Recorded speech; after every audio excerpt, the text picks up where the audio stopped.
What's going on, guys? This is Rob, and if you're enjoying the content here on my channel, then make sure you hit the like button and make sure you hit subscribe so you can help decide what direction the content on my channel goes in the foreseeable future. Comic book fans, members of the Rob Corps, and people who stumbled across this video. Man, I left you guys on one heck of a cliffhanger last week. Man, you should have seen those comments. People were like, no, no. It was hilarious.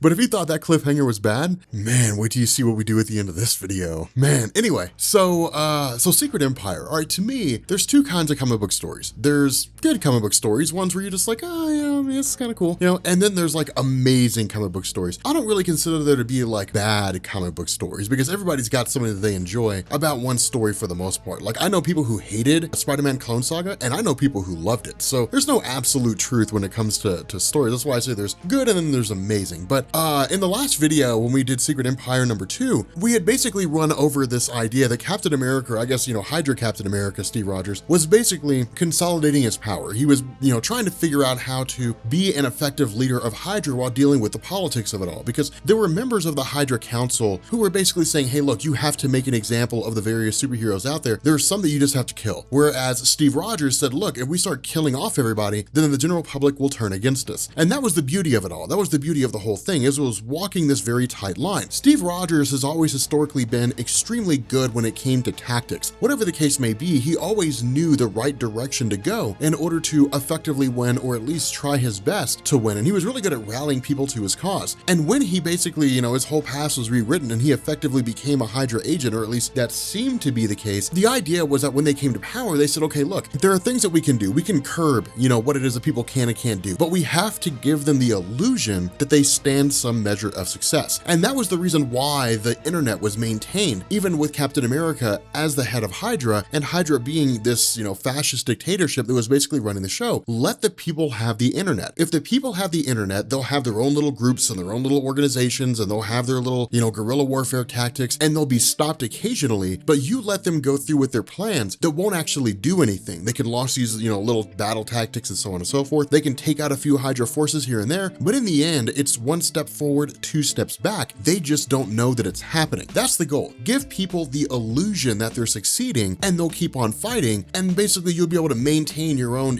empire. So again, it's really genius in terms of how it all unfolds. But what this ends up doing is this jumps back to the idea of the whole vanishing point. That's really the only indication we've been given of what this place is. And this is where we left off on the last video, because we have Hydra Captain America who's basically dominating the entire United States. And then suddenly we have this place off somewhere that looks like a fantasy land where we've got another version of Steve Rogers. We don't know who this Steve Rogers is. We know nothing about this guy. All he knows is he says, my name is Steve Rogers and I'm trying to get back home. Now, of course, this coincided with the arrival of just some girl. We're not given this girl's name. We're not given, you know, her relevance, her significance. What's important here is that she's there to basically juxtapose this version of Steve Rogers with the version of Steve Rogers that we've seen before, the one that's currently running Hydra. And the reason why is because of the fact that Captain America as a concept is not lost on writer Nick Spencer. The whole idea of Captain America is that he's an ideology. He is a perspective. He's a viewpoint. He stands for something greater than just a guy with a shield dressed in the American flag running around fighting on the side of freedom. That's the whole nature of this. Is this designed to show us that this is basically the Steve Rogers that we all know? And the reason why we get this is because this girl simply asked, do you remember how you got here? Do you know what's going on? Do you know what this place is? Steve Rogers' response is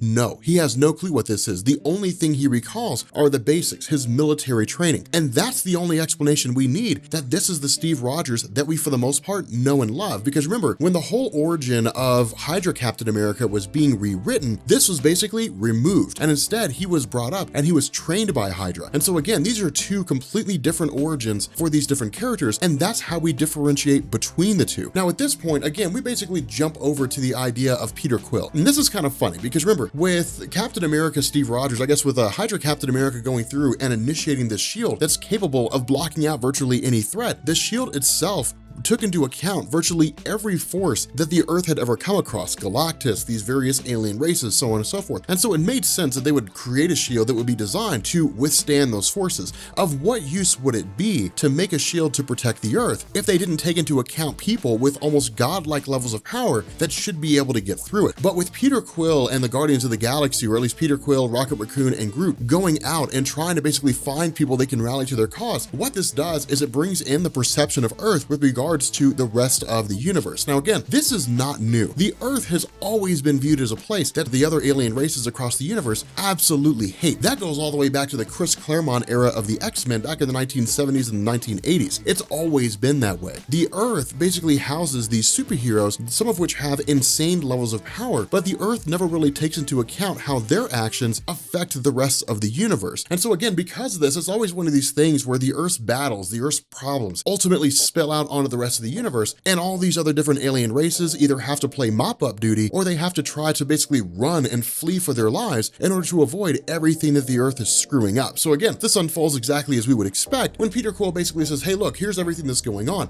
Captain America basically turned out to be a bad guy. He seized control of the United States. He created this giant shield around the Earth. We need your help in order to basically try to find a way to take down this shield, whether it's using your technology or whatever the case may be. And they all say no.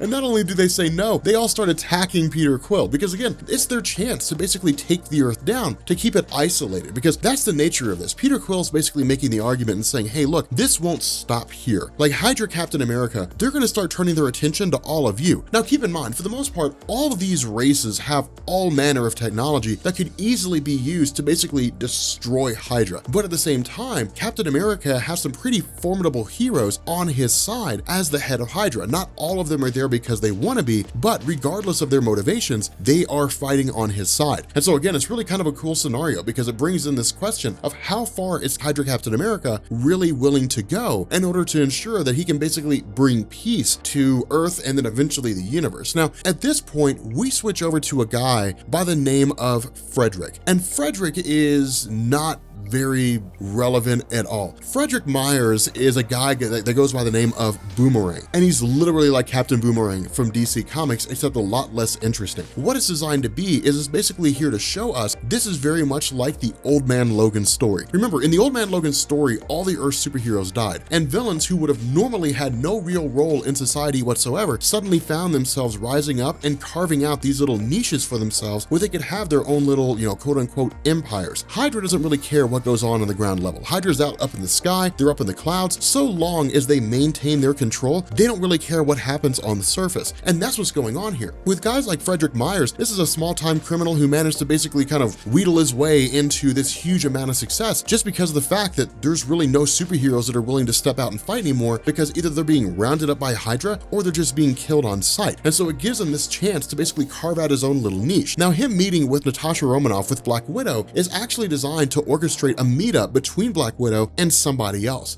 And this person is revealed to be Maria Hill. Now, something that I want you guys to notice, for a lot of you guys who are not familiar with Marvel Comics, this is one of those Nick Fury moments. If you've been reading Marvel Comics for a long time, you know that like the original Nick Fury, before he became like, the unseen, the old school Nick Fury, the white guy with the eye patch and so on and so forth, he was one of these guys where he was always like the last man standing. If everything went to pot, Nick Fury had all these bunkers stationed all around the world, and he would just go there, he would gather intel, he would wait it out, he would do whatever it was that he needed to do. Maria Hill is much the same way. Maria Hill is a character who basically found her huge claim to fame when she became director of S.H.I.E.L.D. prior to and was director during the events of Marvel's original Civil War story. Everybody hated her. Like, people hated Maria Hill during Civil War. People were just like, God, man, I wish Maria Hill would die. But that was a testament to how well her character was written. But she basically stayed director of S.H.I.E.L.D. for a little while. After Civil War was over, Tony Stark became director of S.H.I.E.L.D. Eventually he was removed. Norman Osborn became director, then he was removed, and then Maria Hill took his place. And then of course this led into All New, All Different Marvel, with Hydra Captain America orchestrating things behind the scenes so that Maria Hill would be ousted and then he would take her place and then initiate his whole plan to take over the United States. But she's always been one of these characters that's very Nick Fury-esque in terms of how she functions and how she operates. She's able to use what little intel she has at her disposal in order to basically grab the calendar of Steve Rogers. Now, on the surface, it seems totally irrelevant, but the reason why this is important is because of the fact we actually jump over to Steve Rogers while he's speaking with the members of Hydra's council. These members of Hydra's council represent different aspects. Some are in charge of social media, some are in charge of the military, but the idea here is that Steve Rogers is still on the hunt for the shards of the cosmic cube. Remember, those were destroyed. It's really the only way to basically fix everything and set things back to the way they're supposed to be. We end up finding out that one of the shards resides in Atlantis, and so that's why this is all happening, is because with the calendar calendar of Hydra Captain America, effectively the former Avengers, that's what we want to call them, basically know exactly where he's going to be at any given time during the day. And so they know exactly where he's going, what he's going to be searching for, the whole 9 yards. And this is actually going to allow both teams to converge and encounter one another during the next issue, which is actually going to be kind of cool. But the other thing about this is that, remember, Namor the Submariner is hiding to a degree. He's trying to marshal his forces. While they're going around and capturing these shards of the Cosmic Cube, Arnim Zola tried to invade Wakanda and was almost immediately repelled. Black Panther waged absolute pandemonium against them. With regards to Namor the Submariner, while the forces of Baron Zemo and those guys are trying to get in there, ultimately it's always just backing up. It's always running off, hiding, whatever the case may be. Because remember, Atlantis is very much this uncharted place of Earth in the Marvel Universe. Really, only Namor the Submariner knows the most about it, just because of the fact that he kept it so secret and would so often refuse to allow anybody to come down there. And so this, of course, results in Hydra Captain America saying, fine, if he wants to run and hide, then we'll take away his places to hide. And they just bombard Atlantis with nothing but just rockets and these different weapons. And so again, where the question is asked whether or not they need to follow up with the next location, quote unquote, of course, Hydra Captain America's response is, no, I will take care of this on my own, only for us to find out that this location is the current residence of Ultron in All New, All Different Marvel. So again, they're all basically going to be meeting up with Ultron in the next story. At this point, I want to kind of backtrack for a second, and I want to pick up with Sam Wilson, because remember, Sam Wilson was the all-new Captain America, but following Steve Rogers' rise and then the reveal that he was a Hydra agent, Sam Wilson basically quit. Plus, it was also because of the fact that people were giving him a hard time after a while. And so this is one of those situations where he just says, you know what, I'm effectively done. And he currently operates as a smuggler, getting people out of the United States to territories that are still considered to be free. But notice this, is that he points out the fact to everybody else. He says, hey, I don't know if you guys noticed, but no one's out fighting in the streets. There's no revolutionary fighters anymore. People have effectively given up. And so again, it's one of these funny situations where it's like, if people really cared that much about their freedom, they would fight for it to the bitter end. The fact that they're not fighting for it means they don't care that much about it. And if they don't care that much about it, then their current situation is what they deserve to have, because they're just rolling over. Otherwise,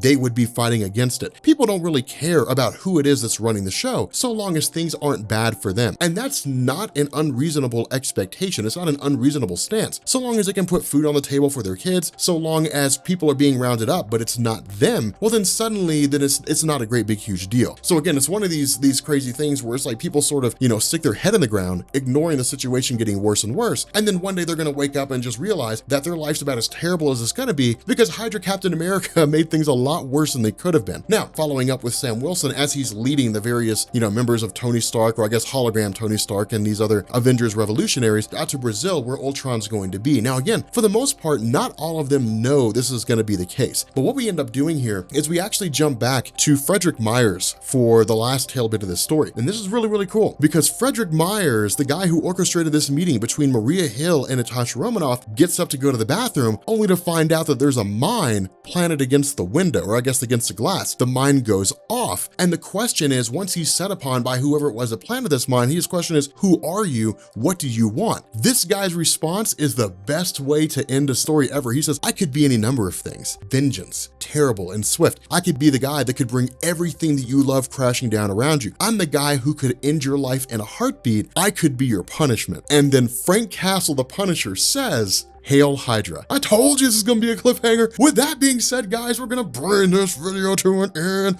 If you are new here to Comics Explained, make sure you guys hit the sub button to become part of the Rob Corps. If you guys enjoyed this video, make sure you drop a like, and I will catch you all later. Peace.